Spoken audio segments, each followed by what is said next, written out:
Muy buenos días, buenas tardes a todas las personas que nos están acompañando en este nuevo webinar de la Plataforma Regional de Estrategias de Desarrollo Resiliente y Bajo en Emisiones, Let's LAC, eh, que en esta oportunidad estamos organizando en colaboración con el proyecto Gestión del Cambio Climático de Perú. Les agradecemos mucho por estar aquí con nosotros en esta oportunidad. Esperamos que nuevamente este sea un espacio de utilidad para ustedes, de conocer experiencias de otros países, de tener un intercambio, para lo cual vamos a tener dos presentaciones y posteriormente un espacio para preguntas que ustedes nos pueden enviar a través del chat y que yo voy a trasladar a nuestras panelistas de este día. La discusión de este día la vamos a centrar en experiencias de la región de adaptación al cambio climático en la gestión de los recursos hídricos. Y para eso vamos a compartir dos experiencias, dos iniciativas, una que ya finalizó y otro que son esfuerzos en marcha, a partir de los cuales pues entonces vamos a tener esta discusión. Alejandra, por favor, adelante con la siguiente lámina. Gracias. Mi nombre es Ana María Majano. Yo trabajo en el Centro Agronómico Tropical de Investigación y Enseñanza, CATIE, y soy la coordinadora de la Secretaría del ETSLAC. Y quisiera agradecer y darle la bienvenida a nuestras dos ponentes de este día. Mariela Morales, quien es investigadora de la Cátedra Latinoamericana en Decisiones Ambientales para el Cambio Global en CATIE, quien nos va a compartir las lecciones aprendidas del proyecto EcoAdapt en cuanto a la gestión del agua y la adaptación en bosques modelo en 3 países de Sudamérica.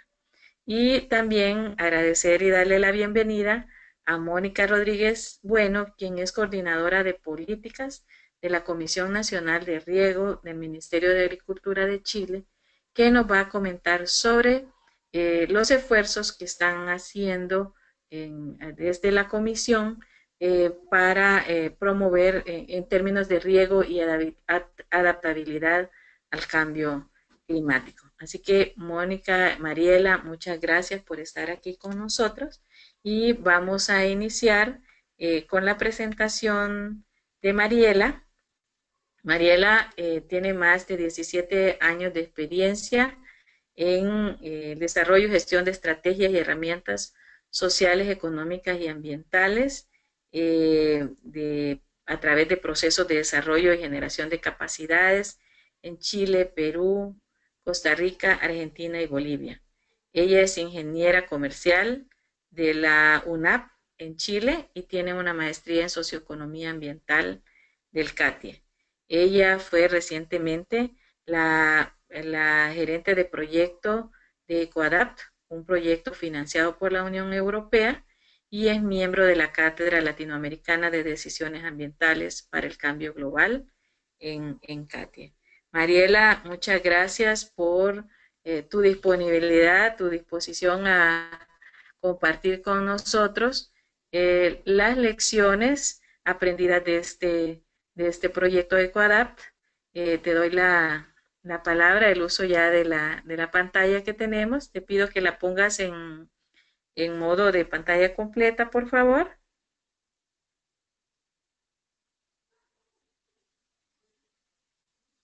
Eh, Adelante, Mariela.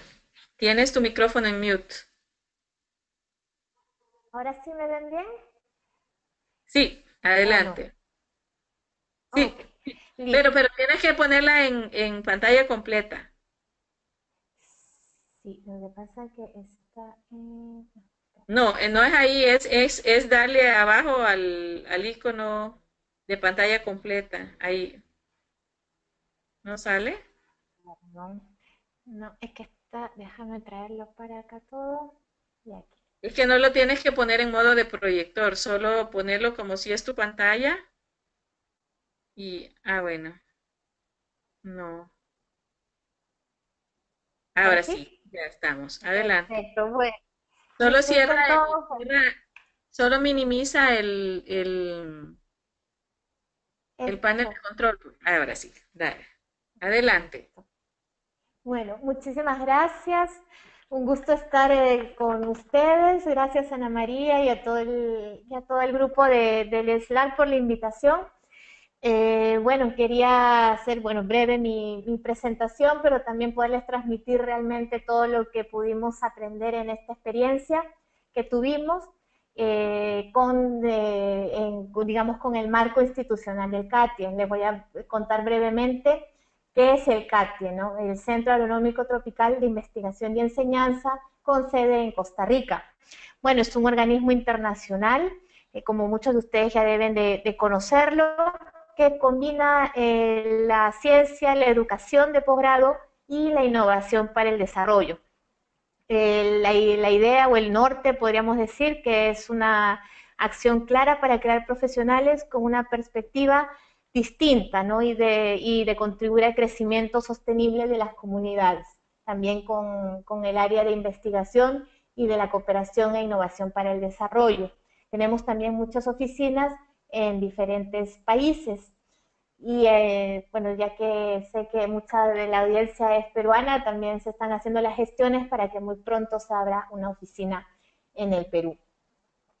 Hay diferentes áreas donde trabaja el CATIE, pero una de ellas es el programa de cambio climático y cuencas, desde donde yo pertenezco y de donde está CLADA, que es la Cátedra Latinoamericana en Decisiones Ambientales.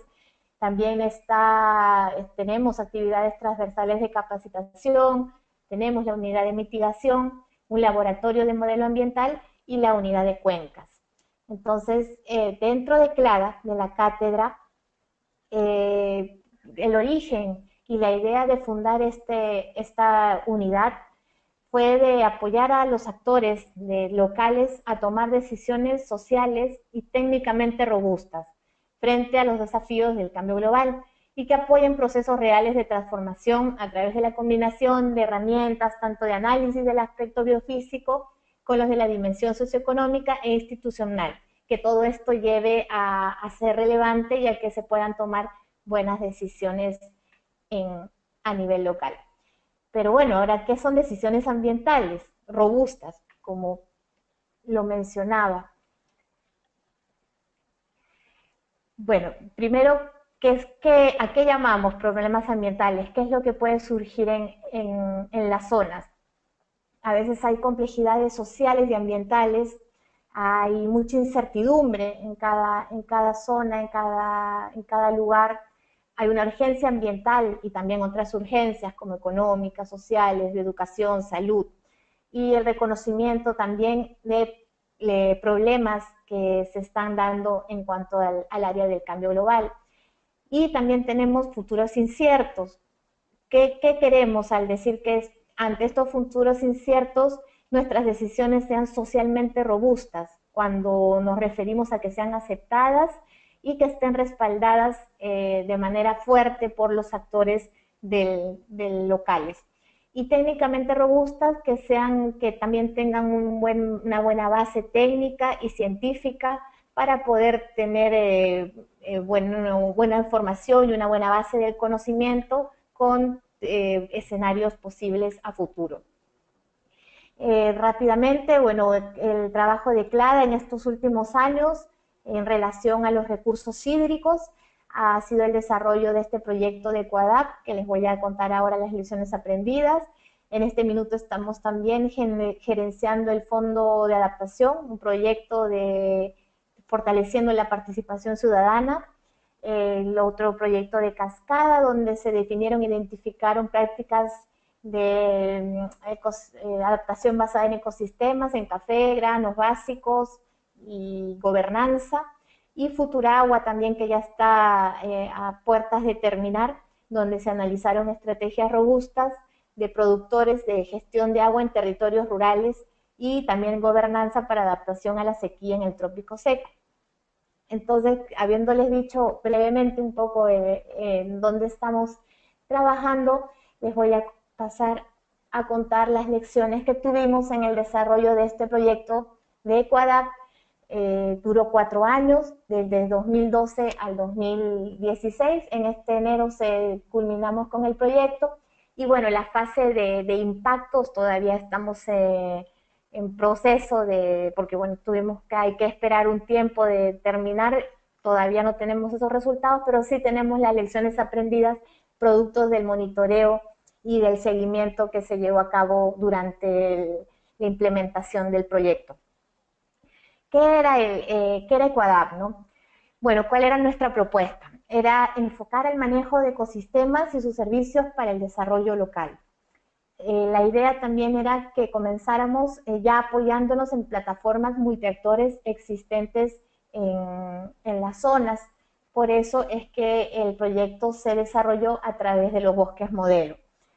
Y bueno, queríamos construir experiencias existentes, fortalecer las redes de intercambio de información entre los gobiernos nacionales y comunidades, aumentar la legitimidad también de estos hallazgos a través de la combinación de saberes, tanto locales como científicos, y llevar a cabo procesos de socialización y validación de la información.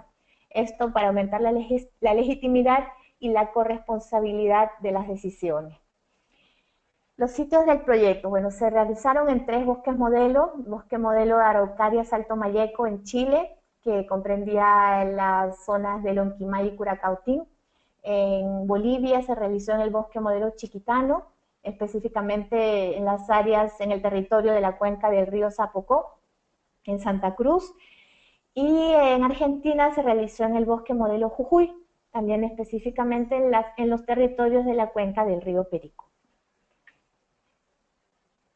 Los socios del proyecto, éramos 9 instituciones a nivel internacional que fueron participantes en diferentes etapas y otras durante toda la etapa del proyecto. Bueno, estaba el CATIE, estaba FLA, la Fundación Latinoamericana en Ecuador, el FCBC, que era el que llevaba la dirección del bosque modelo Chiquitano, el bosque modelo Jujuy, CEPADE, y conjuntamente con el bosque modelo Araucaria Salto Mayeco son los que gestionaban esta área. A nivel de, digamos, de instituciones científicas, estaba el Stockholm Environment de SEI, perteneciente a la Universidad de Oxford, del Reino Unido, JUFRO en Austria, CIRAT, que en Francia, y CECEFORM es un organismo que también es corresponsable del manejo de bosques modelo en España. ¿Cuál era el mapa conceptual del consorcio, del proyecto y los vínculos y escalas? O sea, ¿qué es lo que se planteó previo al desarrollo del proyecto para poder identificar un poco con qué actores contábamos o qué redes teníamos que formar para poder desarrollar acciones de adaptación en cuanto al recurso hídrico?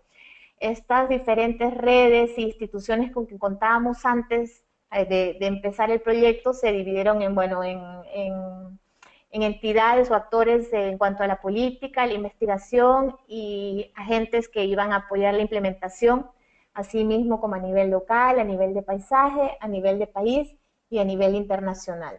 Entonces, este fue como el esquema principal o base con que se comenzó el proyecto. Luego, bueno, contábamos con diferentes etapas, algunas transversales y otras puntuales, por así decirlo, temporales, donde, bueno, uno de los paquetes de manera transversal era el compartimiento de conocimientos con un enfoque crítico. La primera fase era también tratar de diagnosticar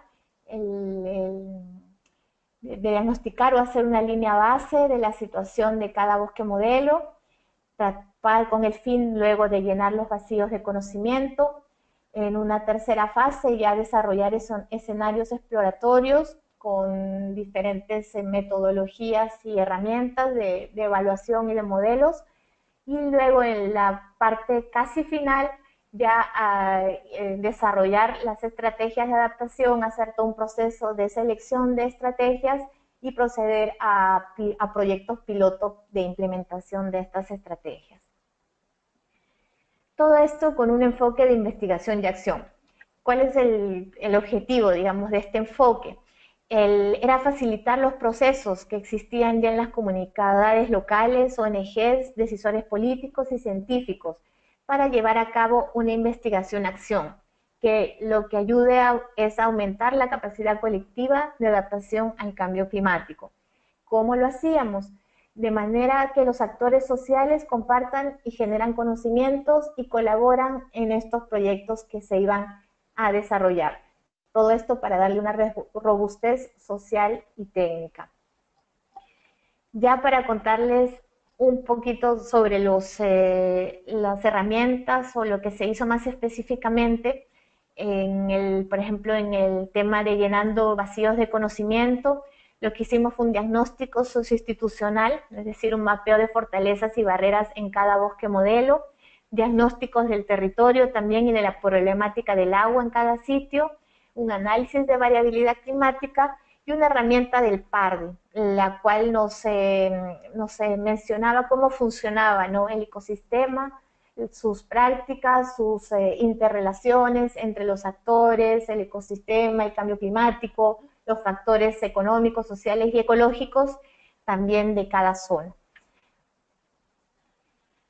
Bueno, en Argentina lo que hicimos, al principio todo el proyecto, digamos, contemplaba herramientas y metodologías similares. Luego también, para que no solo el nombre sea adaptación al cambio climático, sino también sea un proyecto adaptativo, en el camino y de acuerdo al conocimiento del contexto se fueron ajustando las diferentes herramientas y metodologías a cada sector. Entonces, en algunos casos sí se llevaron los mismos estudios para las 3 zonas y en otros hubieron estudios específicos de acuerdo a la problemática especial de cada zona. Bueno, al determinar el contexto socioinstitucional, usamos un cuadro de Ostrom, donde, bueno, nos permitía diagnosticar o rescatar las barreras y fortalezas que habían en cada zona. Esto lo hicimos a través de entrevistas semiestructurales y grupales para llegar a un mapeo participativo. A su vez también analizamos las políticas y las sistematizamos toda también la base legal de cada zona con respecto a la gestión del recurso hídrico. Aquí, después de tantos estudios y análisis, logramos como sistematizar y hacer un solo diagnóstico del mapeo de barreras y fortalezas que habían similares entre estos 3 territorios.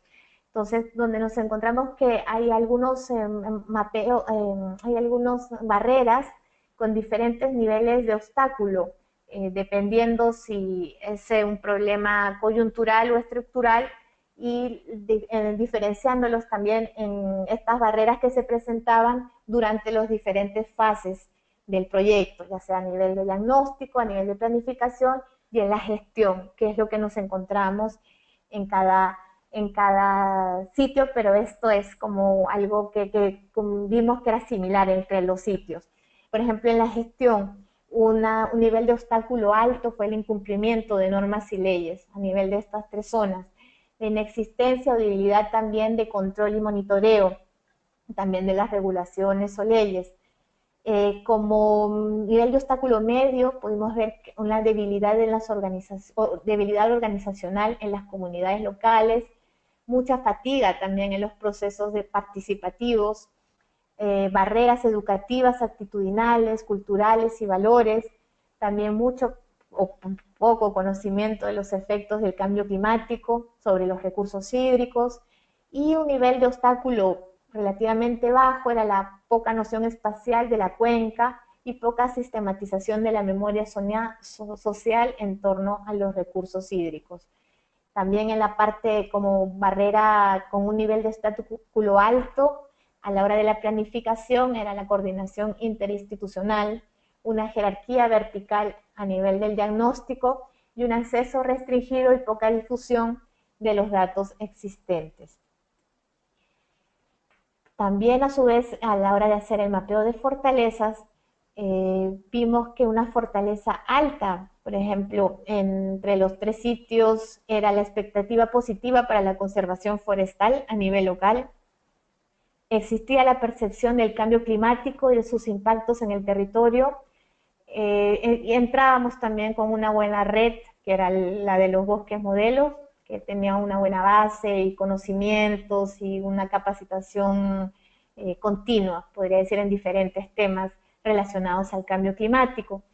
En la parte, bueno, media, reconocimiento de señales ecológicas de riesgo, reconocían en cierto grado, tenían conciencia ambiental media, podríamos decirlo, interés personal, capacitado en sectores clave y existencia de programas nacionales de conservación. Esto, bueno, era un poco contarles más detalladamente de lo que se trataba el PARDI, de formular problemas, identificar actores, caracterizar dinámicas e interacciones para al final construir un modelo conceptual con análisis de datos y diálogos entre el equipo y también con los actores locales. Esta diapositiva trata de sistematizar un poco todo el camino, digamos, que se recorrió para nosotros poder desarrollar el fortalecimiento de las plataformas participativas. Nuevamente, información generada, se desarrollaron encuentros participativos, sistematización de propuestas, se valoraron las medidas priorizadas de adaptación, se hicieron estudios de valoraciones económicas, se hicieron modelaciones, eventos también para la selección participativa y como la fase final que les voy a detallar más adelante, la implementación y el diseño de otros proyectos para que sean sostenibles las acciones. Aquí ya comenzamos bueno, ya teníamos toda la fase de diagnóstico, digamos, de las zonas y con muchos talleres, estudios también científicos. Entonces, ahora, ¿cuál era el siguiente paso? Bueno, un poco ya comenzar a ver qué medidas de adaptación se realizaban en cada zona. Como le digo, siempre con el enfoque de hacer una investigación-acción y que todas las acciones futuras se hagan de manera participativa. Para esto se implementaron algunas herramientas de la metodología Structured Decision Making, donde, bueno, primeramente ya contando nosotros con el contexto de decisiones relevantes para cada territorio, es decir, sus necesidades a través de entrevistas y talleres. En Argentina, por ejemplo, se desarrollaron focus group.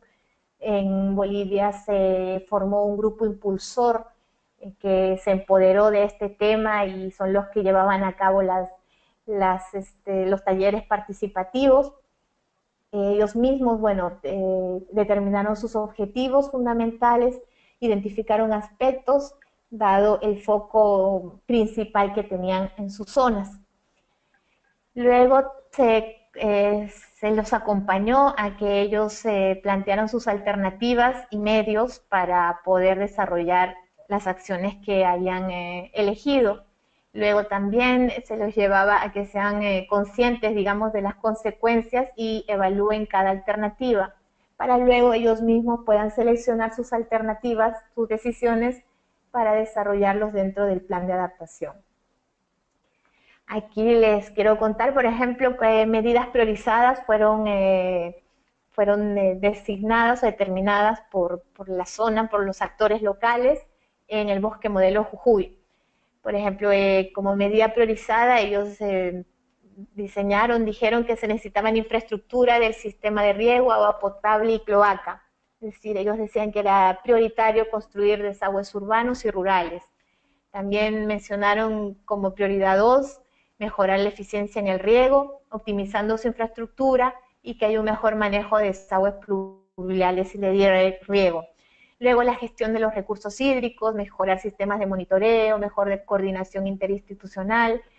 También otra medida priorizada era la erosión del suelo, donde querían mejorar el manejo ganado de la cuenca alta y de las áreas protegidas, y la protección también de bosques en las laderas. También requerían concientización y capacitación, y en cuanto al marco jurídico y ordenamiento territorial, crear el plan de ordenamiento territorial y la gestión de aguas cloacales. Esto identificaron los actores del bosque modelo Jujuy. Para Chile, la medida, digamos, grande y priorizada fue a nivel de gestión. Ellos determinaron que, bueno, necesitaban formación y fortalecimiento y capacitación para los actores clave de la zona, necesitaban socializar información y fortalecer el nivel de información de los ciudadanos respecto al acceso del agua. También tenían acciones por desarrollar en cuanto a nexos políticos y legislación, promover la asociatividad de grupos de trabajo y también hacer acciones en cuanto al manejo forestal, que llevara a la protección también de los recursos hídricos, como la replantación forestal nativa, protección de vertientes, establecer recintos reservados y fomentar el uso alternativo del bosque nativo de manera distintiva de la tradicional, distinta de la tradicional. Eso fue lo que identificaron los actores locales del bosque modelo Araucaria Salto Malleco. El bosque modelo chiquitano agrupó dos grandes medidas, la gestión y capacitación y la planificación, donde querían que se llevara a cabo educación ambiental y concientización, consolidación y capacitación de comités de agua comunales, prevención y control de fuegos, la zonificación de la cuenca Zapocó, ampliación del plan de manejo del área protegida del Zapocó y la mejora de la provisión del agua potable en calidad, cantidad y continuidad a la población urbana y rural. Entonces, luego ya de identificar con ellos mismos, con los actores, en base al diagnóstico y en base a los estudios técnicos que se realizaron, ya ellos tenían identificadas sus acciones prioritarias y ya era también parte del proyecto acompañarlos en la fase de implementación de estas acciones, de una o más medidas priorizadas, las cuales también se pudieran ajustar a los recursos en tiempo, económicos y de capacidad que había en cada zona. La idea de esto era, como ustedes pueden ver, la responsabilidad de la asistencia técnica, que digamos podría ser la parte científica del proyecto, y por otro los grupos de interés, la línea azul, donde en la primera fase de planeación, digamos que toda la asistencia externa tenía gran responsabilidad en el desarrollo del proyecto, pero la idea era que comenzáramos, digamos, nosotros a perder un poco esta responsabilidad, digamos, no de no hacernos responsables, sino de que ellos se empoderen más de estas acciones para que luego que pueda terminar el proyecto, esto se siga haciendo de manera sostenible. Entonces, a la hora ya de implementar los planes energizadores, que son estas primeras acciones identificadas, ya los grupos de interés local comiencen a tomar, digamos, las riendas de todos estos proyectos, todas estas acciones que se están desarrollando. Y bueno, una cosa también es lo que uno planifica y otra cosa es lo que uno después también puede implementar. Entonces, concretamente, las acciones piloto que se pudieron desarrollar en el bosque modelo chiquitano en Bolivia fueron las construcciones de cocinas llamadas malenas, las cuales optimizaban más de un 30% el consumo de leña. Se realizaron protección de fuentes de agua, se repararon los pozos de agua de muchas comunidades y se empoderó mucho el liderazgo femenino, especialmente en Limoncito, donde bueno, se crearon un grupo de mujeres que tomaron, las acciones de también proteger sus fuentes de agua, reparar los pozos y estar siempre atentas y organizadas para poder hacerle frente a los problemas del agua que tenían. En el bosque modelo Araucaria Alto Malleco se desarrollaron módulos piloto para la captación de agua lluvia, También se realizaron protección de vertientes y muchas acciones de capacitación y concientización desde el nivel de las escuelas hasta grupos profesionales, diferentes sectores, también turístico, muchos sectores productivos de la zona. Y en Bosque Modelo Jujuy lo que se implementó fue el sistema de riego por mangas en una cooperativa y también acciones de capacitación para la gente de la cooperativa y para la gente de la comunidad. En esta finca también se donaron plantines para poder hacer una cortina de viento para que puedan proteger sus cultivos. Bueno, después de contarles un poco qué pasó en estos 4 años y poder resumir todas esas acciones, ¿qué lecciones aprendimos? Bueno, miles, pero para resumir, o digamos las que son las que nos van a poder servir para poder continuar y hacer también, pues, se sirvan, bueno, valga la redundancia, lecciones para los siguientes proyectos. Es que las plataformas tienen contextos, historia y recorridos muy diferentes. A veces uno planifica o plantea un proyecto pensando en 3 zonas, en 3 países, digamos, con similares herramientas y tecnologías, pero hay que tomar en cuenta que cada uno, a pesar que puede ser que está muy cerca a nivel regional, pero cada uno contaba con un background muy diferente. El tema hídrico es aglutinador. O sea, ahí nos dimos cuenta porque al principio un poco el bosque modelo, no, decía, nosotros somos bosques, agua como que no sé, no es mucho nuestro tema, pero vimos en el camino que todos los sectores al final, al ver realmente la problemática, eran partícipes de los talleres, de las reuniones, el sector salud, el sector educación, el sector turismo, el sector industrial, las mineras en su caso. Entonces es un tema de necesidad o de problema y aglutina a las personas, a los actores. También se están creando, consolidando y ampliando redes territoriales y en algunos casos el cambio climático es un elemento de presión más en un contexto ya delicado. Entonces también habían zonas donde el problema económico, de salud, político, en otros casos, ya es un problema muy importante en la zona. Entonces el cambio climático era como que hay como una acción más que se veían como obligados a desarrollar, pero que era como un problema más, una carga más para ellos. Y para diseñar e implementar estrategias robustas se necesita tiempo, compromiso y continuidad. También nos encontramos con desafíos de estabilidad debido a la incertidumbre que tenemos en cuanto a los recursos en el largo plazo que se requiere para construir estrategias sólidas. El valor también de conjugar conocimientos alternando elementos tangibles e elementos intangibles.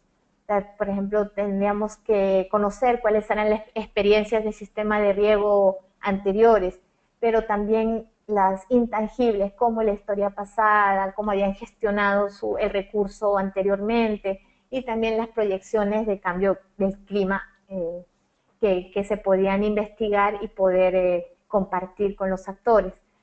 Tomar en cuenta también que para el desarrollo local el cambio climático no es un fin, es parte de los factores que hay que considerar. Y la comunicación, que es un tema clave para poder lograr la incidencia. Lecciones aprendidas también en cuanto al diálogo, ciencia y sociedad civil. Bueno, facilitó la integración de los conocimientos locales y científicos mediante un proceso iterativo de intercambio constante entre los bosques modelo y el grupo de investigadores del proyecto. Se promovió el empoderamiento, apropiación y compromiso de los actores locales de los bosques modelos que participaron. Ahora las instituciones locales conocen y manejan metodologías perfectamente válidas para fines de diseño de medidas de adaptación. Es decir, cuando se trató de cuando un investigador implementaba alguna metodología, primero se capacitara y se empoderara bien al recurso humano de los bosques modelo para que ellos ya se queden con estas herramientas y puedan volverlas a actualizar o volverlas a desarrollar en otros ámbitos. La restitución de la información brinda la oportunidad no solamente de validar, sino de fortalecer relaciones interpersonales e interinstitucionales a escala local. Y debe de considerarse el tiempo también de las personas en aprender y desarrollando cuidadosamente campañas comunicacionales para que se pueda lograr este objetivo. Cada bosque modelo también adoptó y adaptó metodologías de COADAP según sus necesidades y capacidades. Las instancias participativas variaron en cada bosque modelo según la madurez de la gobernanza que tenía en cada uno en su territorio. En algunos casos se trabajó sobre la plataforma ya existente. En cambio, en bosque modelo chiquitano, por ejemplo, como les comentaba, se conformó un grupo impulsor. Bueno, hay que considerar mecanismos de comunicación a escala de los diferentes actores con que se trabaja en las diferentes etapas del proyecto para conocer resultados científicos y darlos a conocer a los tomadores de acción locales. Y hay que invertir tiempo y atención constante para que internalicen y transversalicen el conocimiento en cambio climático. Les dejo, bueno, tenemos una página que también se empoderó porque ya existía, pero se enriqueció mucho con diferentes materiales y estudios, y aquí pueden encontrar los diferentes materiales, policy brief, reportes, estudios técnicos y científicos que se desarrollaron estos 4 años en esta página, en GUIADAP, donde durante el proceso también tratamos de que los organismos locales, nacionales, sean parte de esta plataforma, y para podernos mantener informados y recibir su retroalimentación. Bueno, sería por mi Muchas gracias, parte. Mariela. Gracias, Mariela. Te comento, bueno, dos cosas. Muchas gracias por compartir los resultados. Creo que es muy importante, como tú dices, aprender de lo que pasó para fortalecer nuevas iniciativas, ¿verdad? Y yo creo que eso precisamente es lo que estamos tratando de hacer en esta colaboración con el proyecto Gestión CC. Y como tú decías, tenemos mucha gente de Perú, pero también de otros países que trabajan en estos temas, y creo que las lecciones son muy importantes. Luego, quisiera decirte que vamos a poner en el vínculo a la página entre los recursos de nuestra página de, del Slack, que que es un recurso muy visitado por nuestros miembros, y para que llegue ahí, y que tenemos ya un par de preguntas sobre tu presentación, pero que vamos a dejar para después de la presentación de Mónica, para que tengamos las respuestas de ambas, y sea más dinámica entonces la discusión. Así que muchas gracias, Mariela, y ahora gracias, le pasamos la pantalla y la palabra a Mónica Rodríguez Bueno. Ella es ingeniera agrónoma de la Pontificia Universidad Católica de Chile, con diploma en gestión del agua y ambiente en la Sociedad del Siglo XXI de la Universidad de Chile. Ella inició su carrera profesional en el 2006 como jefa de adquisiciones de una importante empresa pesquera. Fue coordinación de la unidad de programas de la División de Estudios, Desarrollo y Políticas de la Comisión Nacional de Riego entre 2011 y 2012, y desde 2014 ella se desempeña como coordinadora de la unidad de políticas de dicha comisión, y ella representa a la Comisión Nacional de Riego en la Mesa de Cambio Climático del Ministerio de Agricultura.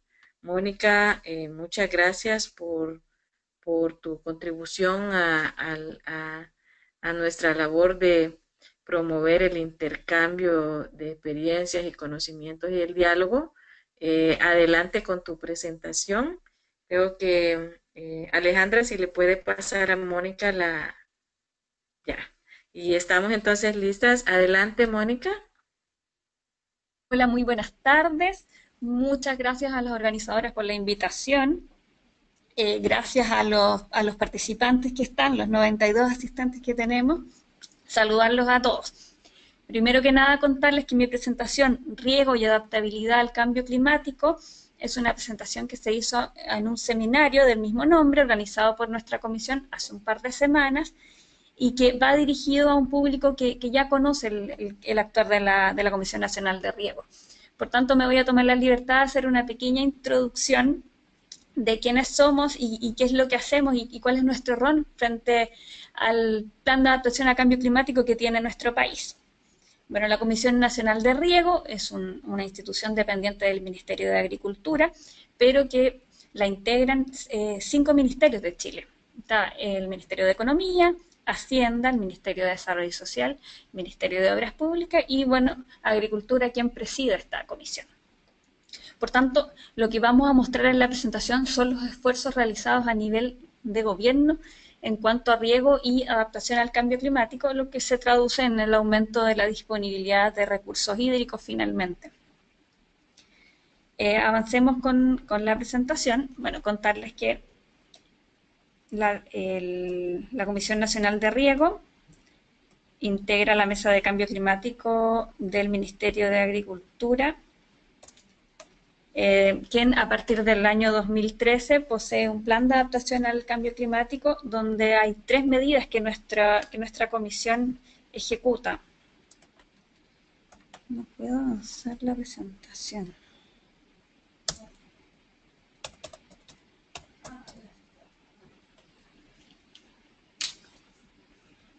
Un segundito, que tengo un problema para avanzar en la presentación. Ahí sí. Como les decía, la Comisión Nacional de Riego integra la Mesa de Adaptación al Cambio Climático del Ministerio de Agricultura con varias medidas que lo que hacen finalmente es aumentar la disponibilidad de los recursos hídricos de nuestro país para riego. Algo que todos sabemos, cambio climático y vulnerabilidad.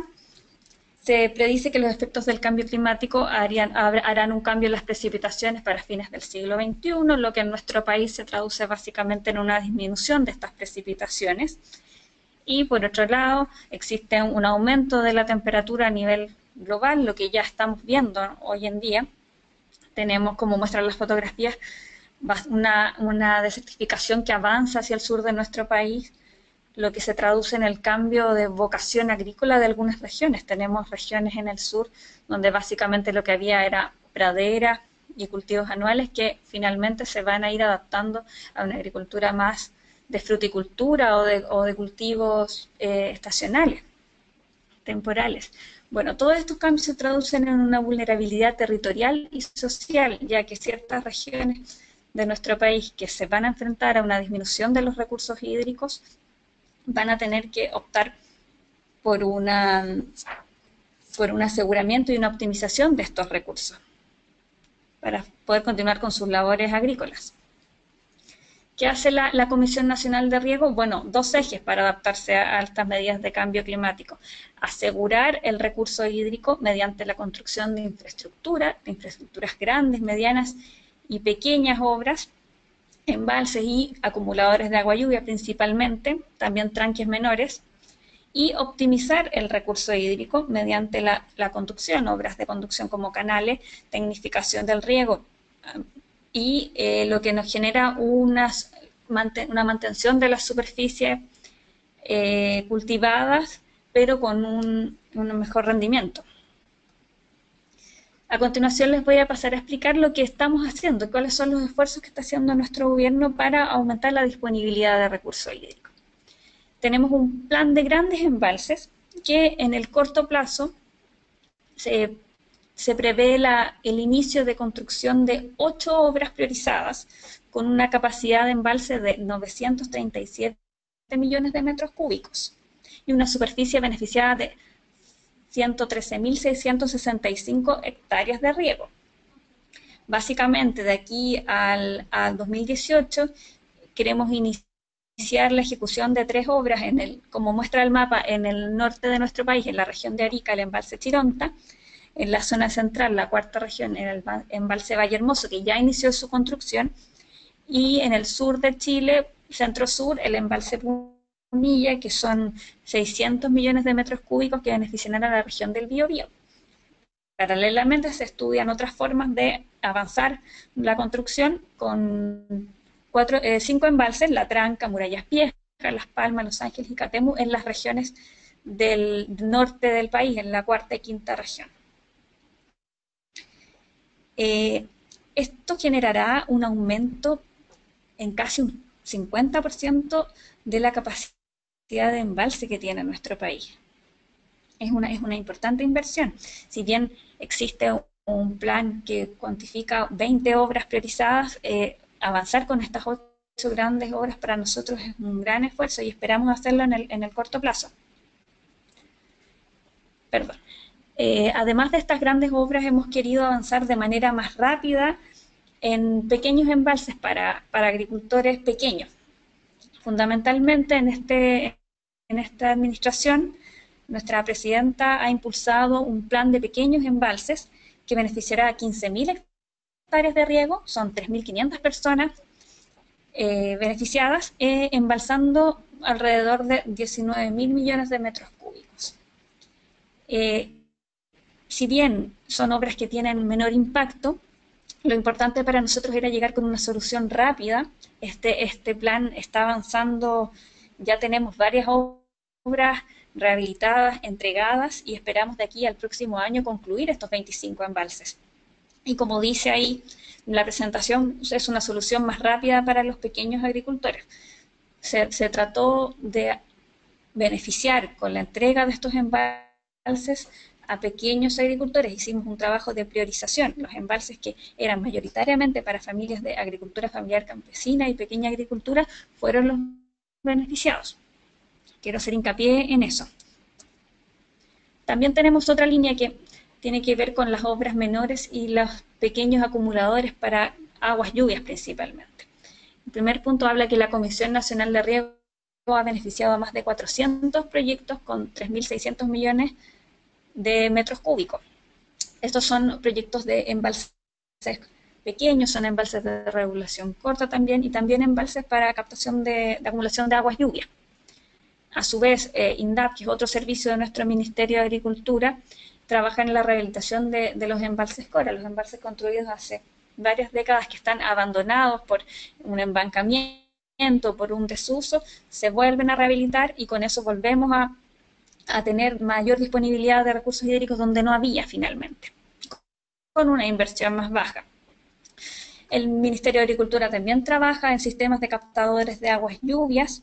Desde Coquimbo hasta Aysén estamos haciendo una recopilación de la información que tenemos acerca de los proyectos de captación de aguas lluvias, y más o menos vamos en los 1.000 proyectos entregados entre el 2014 y 2015.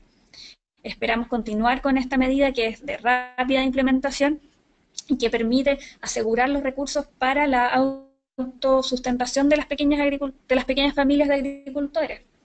Estos sistemas de captadores de aguas lluvias van siempre asociados a un invernadero pequeño, lo que le permite a las familias asegurar su alimentación, pero también, ¿por qué no producir para poder vender finalmente, para poder comercializar esa producción? Por otro lado, no solo tenemos que construir y que avanzar en infraestructura de riego, sino que además, como comentó también Mariela en su presentación anterior, la gestión del agua, el conocimiento, el fomento a la educación de los agricultores, el acceso a la información es importante. La Comisión Nacional de Riego tiene programas de capacitación y fortalecimiento de capacidades que consideran los aspectos administrativos, legales, organizacionales de nuestras organizaciones de usuarios del agua.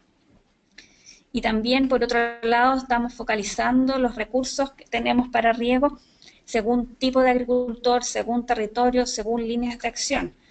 Obras civiles, conducción, tecnificación, calidad de aguas, energías renovables no convencionales y telemetría son las líneas que nosotros trabajamos y que tratamos de adecuar hacia las regiones que lo necesitan. Eso es más que nada lo que hemos hecho. Ahora lo que estamos haciendo para planificar el uso de los recursos.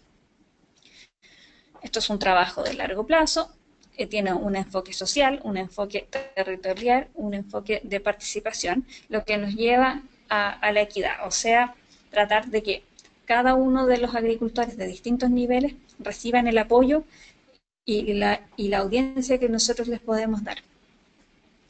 ¿Cómo lo hemos hecho? A partir de 2014 estamos trabajando en una planificación con enfoque territorial. La Comisión Nacional de Riego realizó 23 planes de gestión de riego que los focalizó por cuencas hídricas en la zona central de nuestro país y a nivel regional en los extremos. La zona central es la zona que tiene mayor vocación agrícola y por tanto el trabajo que había que hacer era más que nada a nivel de cuenca. Y con esto, ¿qué buscamos? Buscamos a través, desde las bases, desde el trabajo con los agricultores, con los beneficiarios, saber en qué vamos a invertir en riego en los próximos años.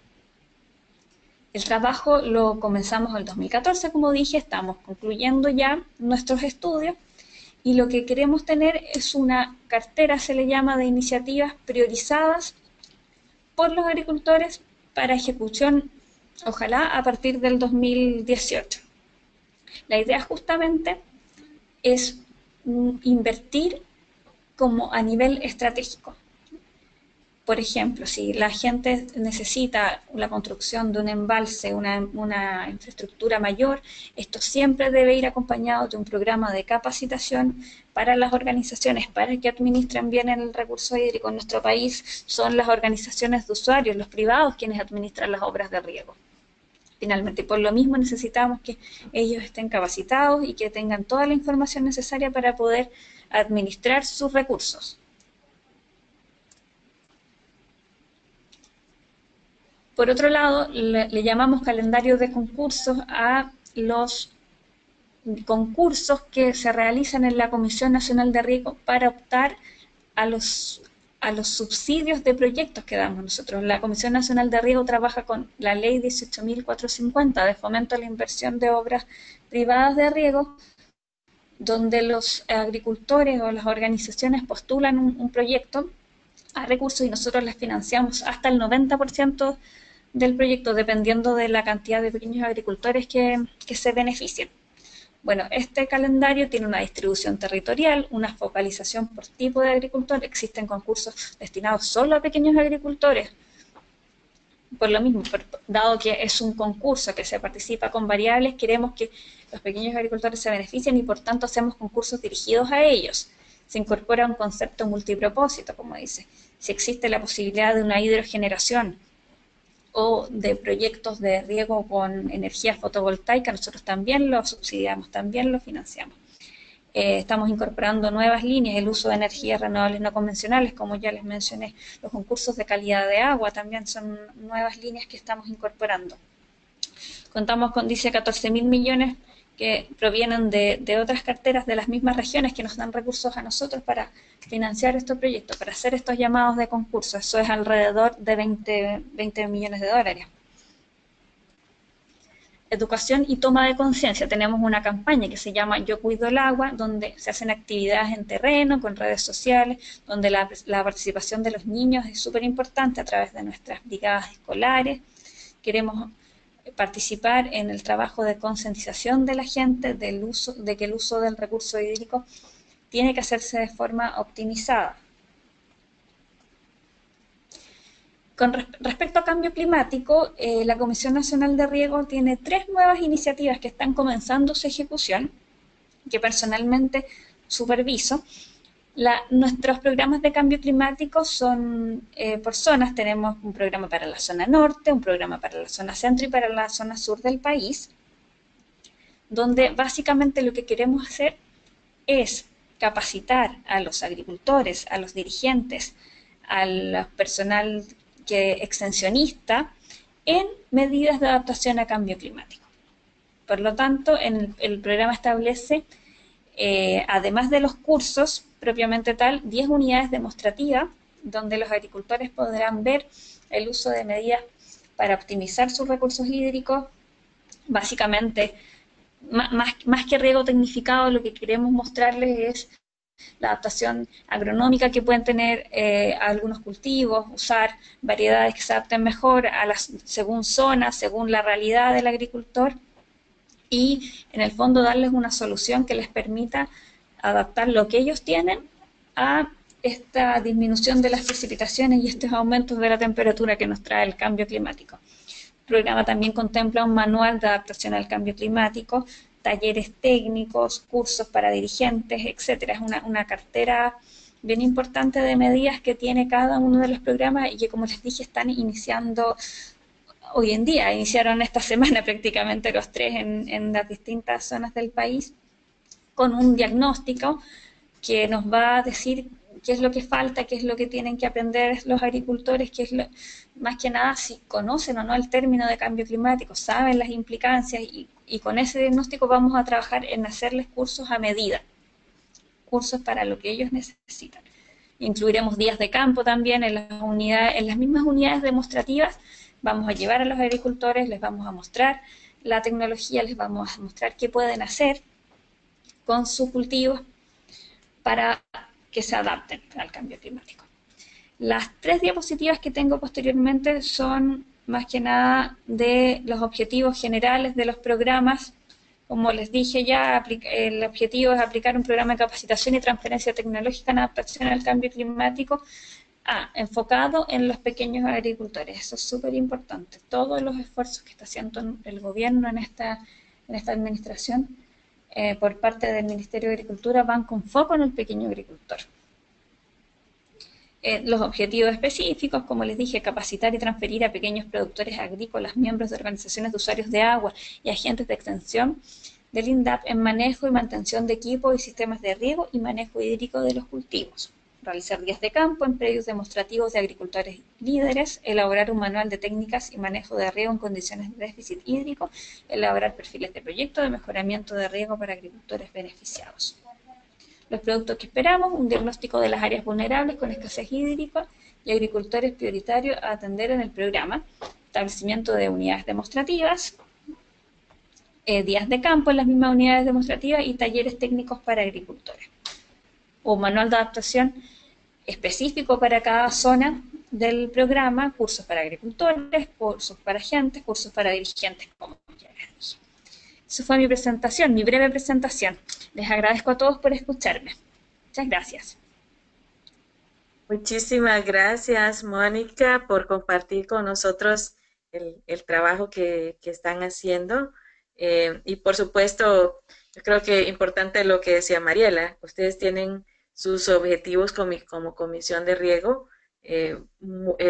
muchos factores que tomar en cuenta y por supuesto el cambio climático es uno de ellos y el reto siempre es cómo hacer las cosas que les toca hacer mejor que antes, tomando en cuenta los retos que nos impone el cambio climático. Entonces, yo tengo ya varias preguntas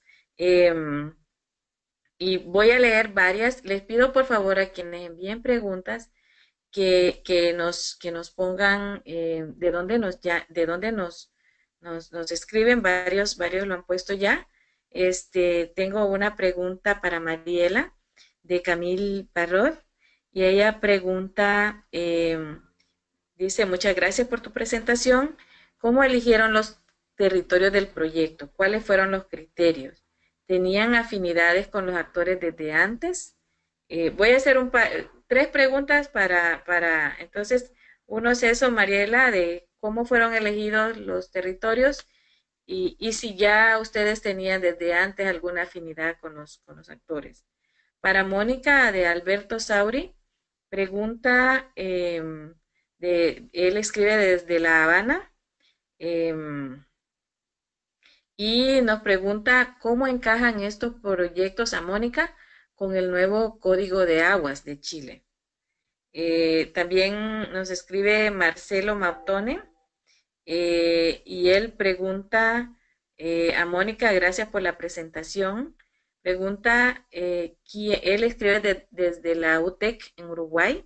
Gracias, doctor Mautone. ¿Quién financia las obras de embalse del agua? ¿Son los propios productores o la CNR subvenciona de alguna manera?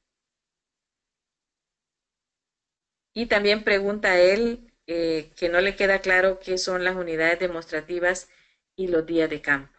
Si pueden ustedes responder a esas preguntas.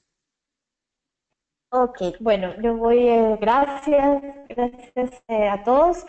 Bueno, Camil, te cuento un poco. La selección de estos tres sitios, número uno, no habíamos tenido específicamente o directamente, mejor dicho, algún trabajo previo con estos tres bosques modelo.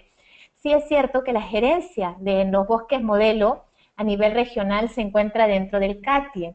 Entonces, como te digo, la idea sí era entrar a trabajar dentro de ya plataformas constituidas en el territorio.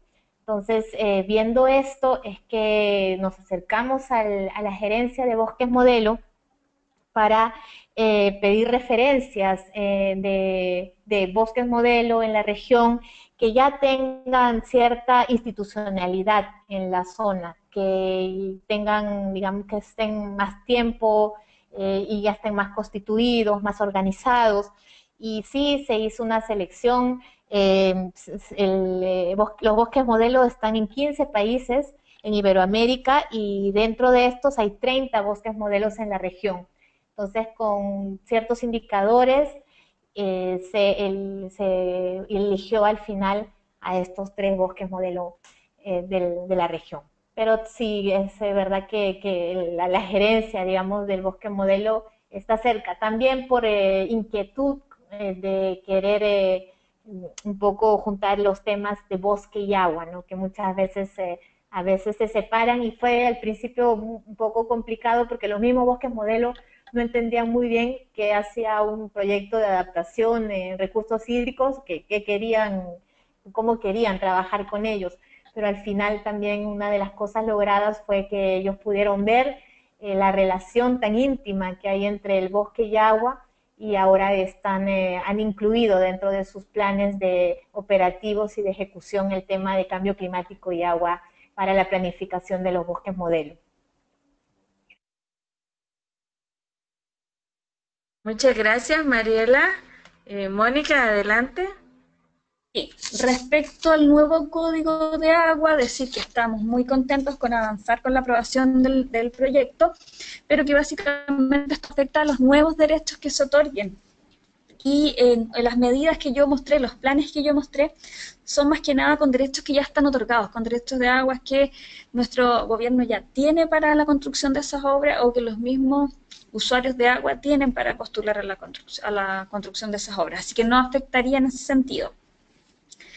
Por el lado del financiamiento de la infraestructura, los grandes embalses tienen dos vías de financiamiento. Uno es la ley 1123, donde existe un aporte de los privados, quienes van a recibir estas obras, quienes van a ser los futuros dueños de esta obra, y un subsidio mayor, alrededor de un 70% del costo de la obra, por parte del gobierno. Por otro lado, también está el financiamiento en base a la ley de concesiones, donde es un privado quien construye la obra y que finalmente cobra por el uso. Y posteriormente también las obras más pequeñas se pueden financiar mediante la ley de fomento al riego que administramos nosotros, donde existe un aporte del privado y un subsidio por parte del gobierno a la construcción de las obras. En cuanto a las unidades demostrativas, son básicamente parcelas de media hectárea donde el agricultor, en base al mismo cultivo que tiene, nosotros le vamos a proveer de mejoras que pueden ser mejoras en el riego, pueden ser alguna alternativa al cultivo que tiene, mejoras agronómicas, etcétera. Pero es en el mismo predio que tiene él, mostrarle qué es lo que puede hacer para mejorar.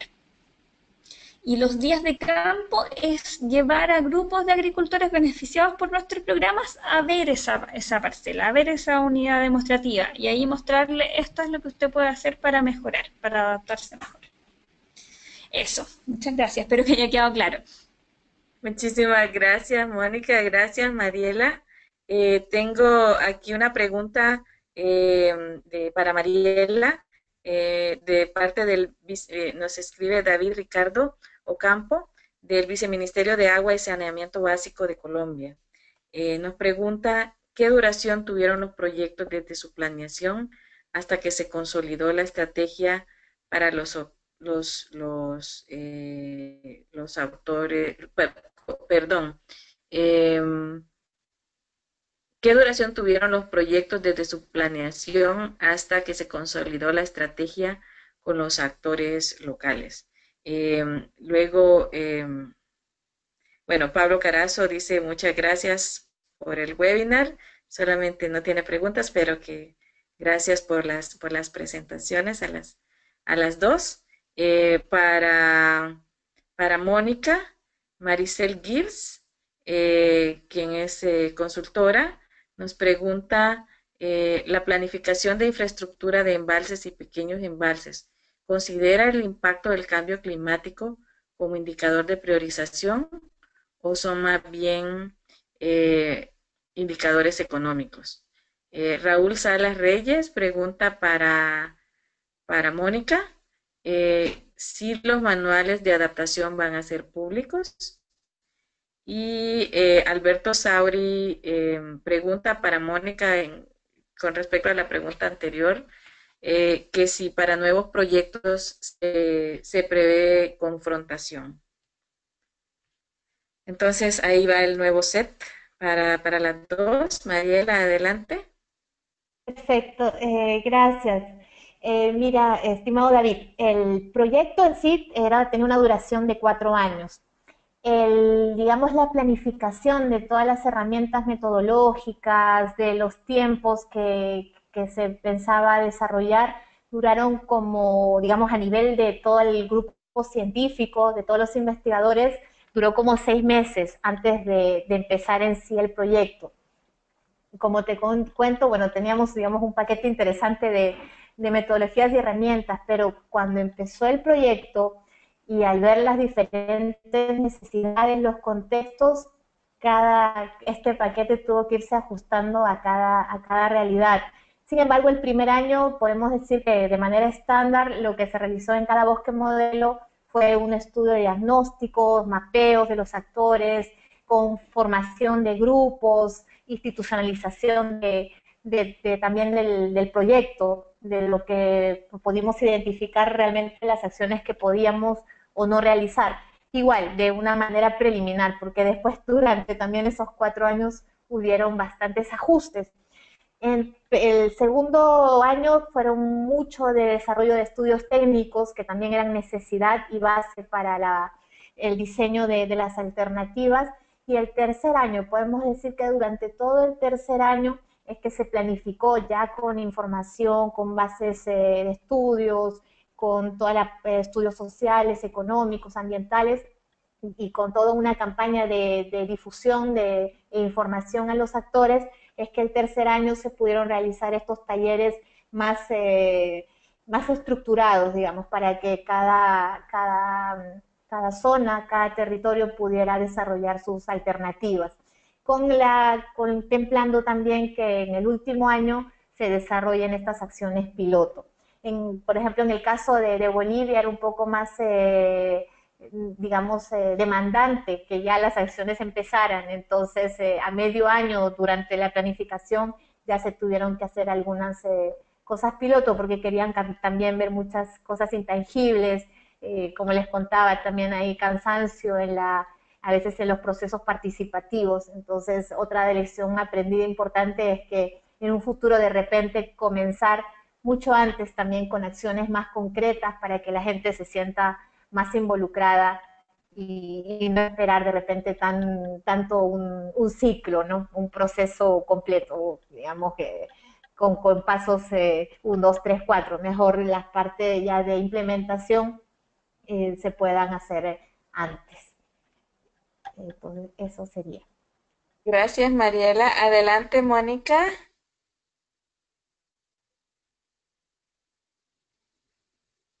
Mónica, ¿nos escuchas? Ahí sí.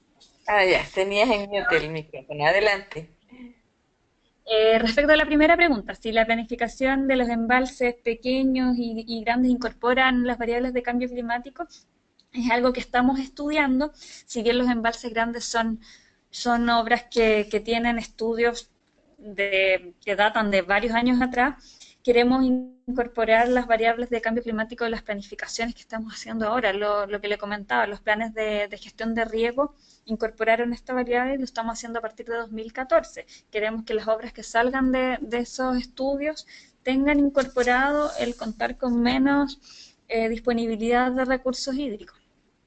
Respecto a si los manuales serán públicos, sí, todos los resultados de las iniciativas de inversión, o sea, de los estudios que estamos haciendo en cambio climático son públicos. Respecto a si se espera confrontación, no sé si se refieren a oposición por parte de la ciudadanía a las grandes obras. La verdad es que... Entiendo, sí, Sí, ya. La verdad es entiendo. que los tres embalses que se van a iniciar en este periodo de aquí al 2018 ya están con cartas de aceptación por parte de la ciudadanía. Esto es un trabajo que se hace durante años, se negocia con los futuros beneficiarios, pero yo esperaría que lo que estamos haciendo en cuanto a concientización y en cuanto a trabajar con la gente para que reciban de forma positiva las obras que nosotros vamos a construir, se está haciendo bien, así que esperaría que no. Eso, gracias. Gracias.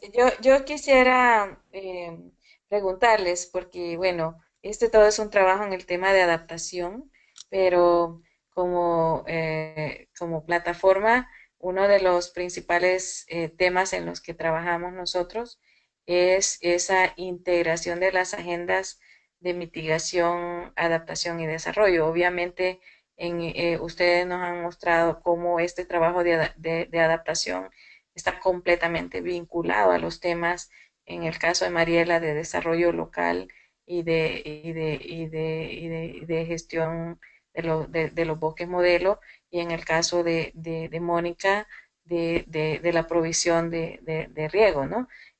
Pero me gustaría saber si en todo este trabajo se han analizado cuáles son las sinergias con la mitigación del trabajo tanto en el proyecto EcoAdapt como los esfuerzos que están haciendo en riego y en las discusiones con la mesa de cambio climático. Ok, Ana María, mira, analizado así, digamos, que sentado y ver estas sinergias, realmente no, es una tarea pendiente. Como les comentaba, ya terminó en enero el proyecto, pero queremos hacerle una evaluación de impacto, ¿no? Estamos esperando bueno, dure un año, pase un año después de terminar el proyecto para ver en qué están las acciones que se hicieron, y parte de esto es ver si también tuvo un impacto en el área de mitigación, pero tal así como un análisis que se hizo durante el proyecto, no se realizó. Gracias. Mónica, Sí, la verdad es que hemos discutido bastante sobre cuáles de todas las medidas que realizamos las distintas instituciones del Ministerio de Agricultura van en pos de la mitigación o de la adaptación. Particularmente lo que es riego siempre se ha definido como medidas de adaptación. Sin embargo, cuando hablamos de proyectos de riego que incorporan el uso de energías renovables no convencionales, sí consideramos que aportamos a la mitigación.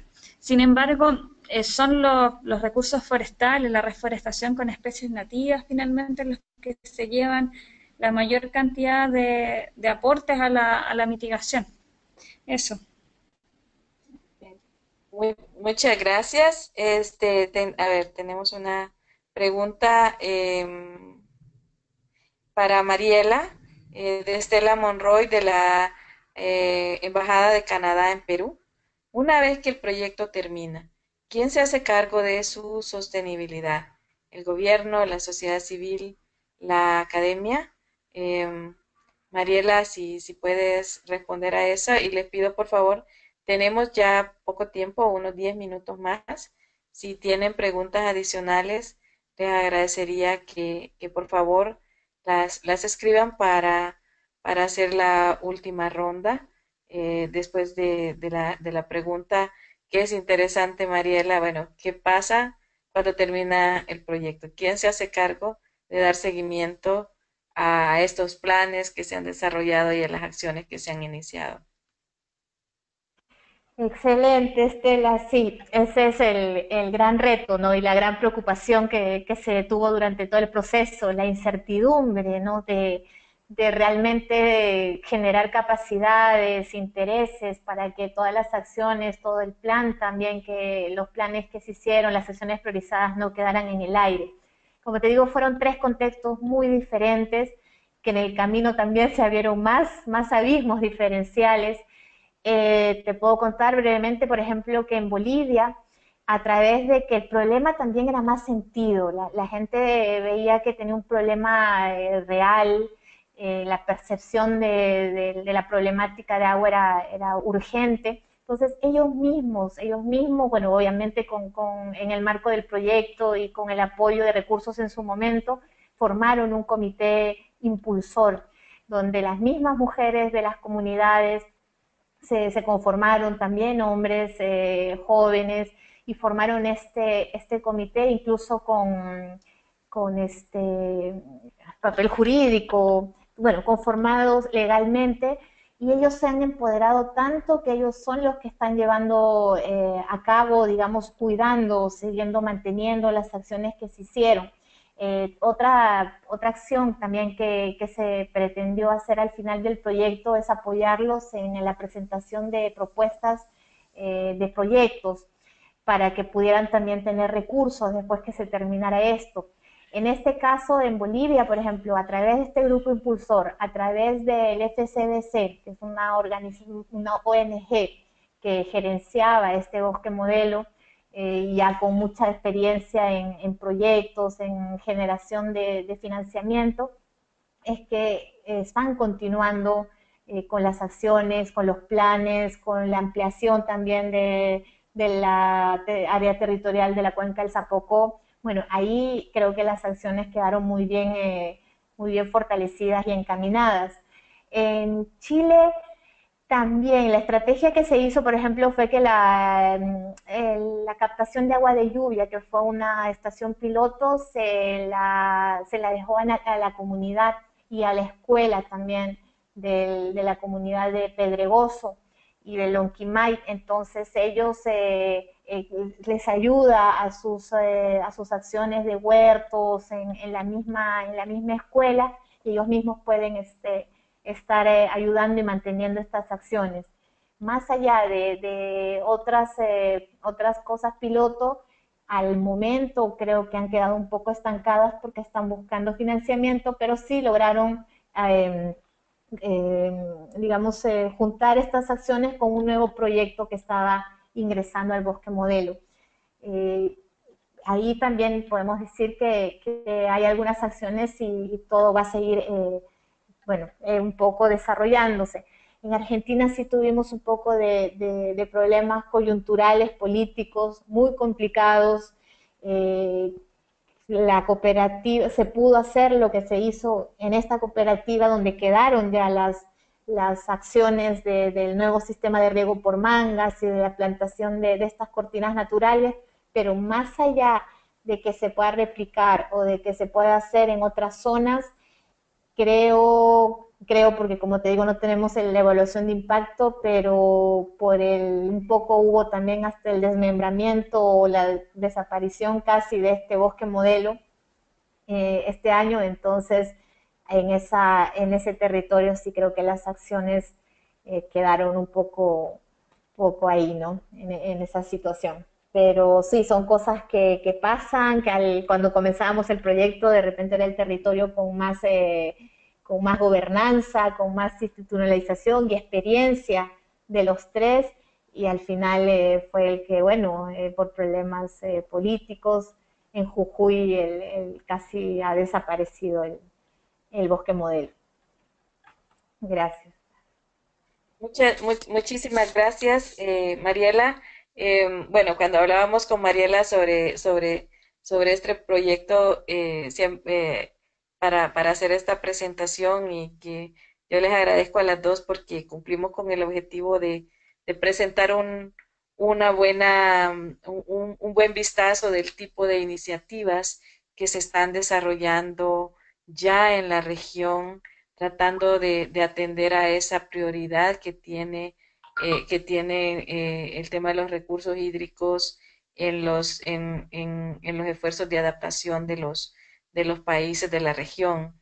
Y como en una conversación con Mariela hablábamos, bueno, uno aprende de lo que funciona, pero también a veces de lo que pensó que se podía hacer y no se funciona.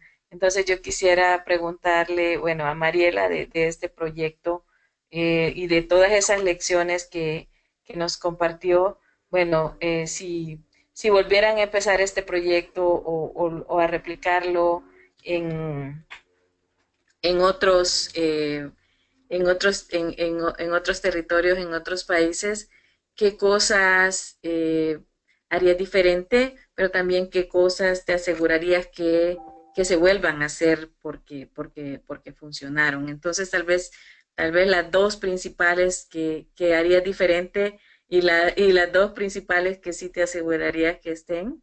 Igual a Mónica, me gustaría preguntarle precisamente en este proceso que ya llevan de trabajo, como yo creo que es bien importante lo que mencionaba, que la Comisión de Riego no es solamente el, el Ministerio de Agricultura, sino que tienen trabajo con otras instancias, economía y otras instancias. ¿Qué cosas cree que han sido las mayores fortalezas de este proceso y qué cosas ven que hacia el futuro para avanzar en el tema de adaptación al cambio climático, desde el trabajo que ellos hacen, qué cosas creen que se debe fortalecer? Adelante. Gracias, gracias Ana María. Uf, qué difícil, no porque no hayan, sino porque hay un montón de cosas que a uno le gustaría mejorar, ¿no? Mejorar siempre. Bueno, la base de este proyecto era también la poder hacer una conjunción entre la ciencia y la sociedad. Eso era muy, muy importante, centrada, como ustedes han visto, con muchas instituciones científicas, con muchos investigadores a nivel mundial, con sus diferentes paquetes de herramientas, de tecnologías, y bueno, con toda la idea de que se pueda retomar todos los saberes locales y bueno, toda la parte de ciencia y hacer como una base de información muy rica y útil. Creo que en el fondo eso me hubiera gustado un poco que se aborde de diferente manera. Creo que al final igual hubo una brecha, por no decir abismo, porque es mucho, pero digamos una brecha entre la parte científica y la parte local. Por dos motivos. Creo que se trató justamente de siempre pensar en esto, que sea todo muy participativo. Entonces digamos, los investigadores no querían dar mucho, digamos, su parte, sus conocimientos, sus cosas. La parte también local social esperaba mucho también de que les diéramos como una receta, o sea, bueno, tienen que hacer esto, esto, esto. Ellos no, decían no, tiene que ser todo participativo. Entonces creo que la manera como se abordó este enfoque, que sería el ideal de un trabajo de ciencia y sociedad civil, no fue el más efectivo.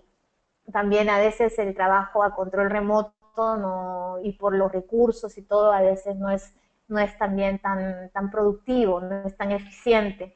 Entonces, esas cosas de poder tener unos mejores canales de comunicación, de presencia, hubiera sido mucho más importante. Esa es una de las cosas que me gustaría cambiar. Y también otra parte es un poco más, también se divorcia a veces cuando se hacen estos proyectos de investigación a la parte de desarrollo. No, yo soy un proyecto de investigación. Ah, no, yo soy un proyecto de desarrollo. Pero también se vio la importancia, y creo que todos quedamos con esa lección, que, como decía, a la par de que uno pueda hacer la fase de investigación, también se puedan hacer acciones de desarrollo local para que, y también a partir de esas experiencias ya de desarrollo en la zona, se puedan hacer una investigación más real, más rica. Entonces, creo que un poco en la línea de tiempo inicial yo cambiaría estas partes de ya la implementación, hacer algunas acciones que también ya desde un principio se sabía la necesidad. Por ejemplo, no sé, la recuperación de pozos. Eso uno visiblemente lo puede saber desde un primer momento y no hay que esperar todo el proceso de diagnóstico, de estudios para poder llegar a esa alternativa. Entonces, cosas así como que balancear un poco lo que es ciencia, lo que es sociedad, lo que es investigación y lo que es desarrollo, para que sea un proceso más rico, ¿no? Para todas las partes. Eso es lo que yo cambiaría. Muchísimas gracias, Mariela. Mónica, adelante con tu reflexión. ¿Qué cosas han sido fortaleza? Yo diría que la coordinación. La Comisión Nacional de Riego depende de un Consejo de Ministros que encabezan los ministerios que ya mencioné y que ha sesionado mensualmente durante estos años, estos últimos años, donde se han tomado importantes decisiones, decisiones que involucran la construcción de estos grandes embalses, del avance en este plan de embalses pequeños. Entonces ha sido fundamental que los mismos ministros se puedan juntar y puedan dar prioridad a estos temas. Les cuento además que ese consejo tiene una mesa técnica que asesora que yo misma coordino, donde nos hemos podido juntar con la frecuencia mensual para justamente trabajar los temas de priorización, donde gracias al trabajo que hemos hecho se pueden ejecutar obras que a lo mejor no son económicamente rentables, pero que sí lo son socialmente, porque benefician a un montón de pequeños agricultores con esta construcción. Para mí esa ha sido la gran fortaleza y espero que lo siga haciendo. No, no es fácil coordinar agendas, no es fácil lograr que se tomen decisiones en conjunto, pero lo hemos podido hacer.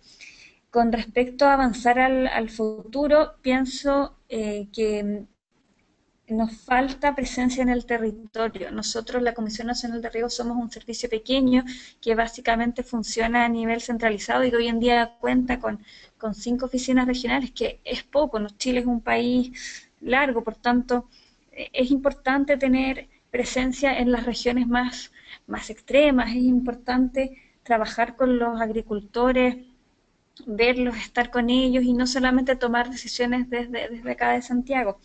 Estamos trabajando en ello, pero nos falta mucho. Tratamos con los 23 planes de gestión que les contaba de llegar a los territorios, de llegar a las cuencas, pero aún así nos falta la presencia territorial. Con eso concluyo mis palabras. Muchas gracias. Muchísimas gracias a las dos, de verdad, por esta contribución tan valiosa de compartir con nosotros los resultados de su trabajo y también estas reflexiones porque consideramos que eso es algo de mucho valor para todos los que estamos participando en este webinar hoy. Quisiera finalizar y antes de hacer el agradecimiento final, comentar para quienes nos están consultando, que como ya lo tenemos en la pantalla, vamos a tener disponibles la grabación de este webinar y también los materiales, tanto las presentaciones que han hecho Mónica y Mariela, como materiales adicionales que ellas nos proporcionen, los vamos a poner en la página web de Let's Slack, que ustedes pueden visitar en el sitio www.letslack.org. También quisiera comentarles que como parte de los servicios que prestamos en Let's Slack, organizamos o podemos organizar intercambios entre dos países cuando, por ejemplo, me están preguntando, Mónica, sobre modalidad de los días de campo y que es algo muy interesante. Cuando haya el interés a partir de un webinar de un grupo de un país, de conocer una experiencia de otro país, que por supuesto tenga la voluntad de compartirlo, también nosotros podemos organizar una sesión virtual para ese grupo pequeño, para tener un intercambio más detallado y poder preguntar más sobre las experiencias del otro país. Entonces, les ofrezco eso también para quienes están interesados. Pueden contactarnos al correo de la Secretaría y podemos tratar de organizar también esos intercambios bilaterales que son muy valiosos y que podemos hacer gracias a la tecnología sin necesidad de trasladarnos a los otros países. Quisiera de una vez también invitarles a nuestro próximo webinar que se va a llevar a cabo el martes 6 y en el que vamos a estar presentando experiencias de blindaje de la infraestructura a partir de una iniciativa que se está llevando en Centroamérica. Así que, de nuevo, muchas gracias a Mónica y a Mariela por acompañarnos, por su contribución, por compartir esos experiencias y los conocimientos acumulados durante esa experiencia y durante su vida profesional. Muchas gracias, eso es un gran valor para nosotros. Agradecerles al grupo grande de personas, más de 80 personas conectadas hoy desde diferentes partes de América Latina. Gracias por estar aquí con nosotros. Les invitamos a visitarnos en nuestra página web, a acompañarnos en nuestro próximo webinar y también pues a estar pendiente de otras actividades y oportunidades y recursos que vamos a estarles comunicando por medio del correo electrónico. Que tengan muy buen día, muchas gracias y muchos éxitos en su trabajo.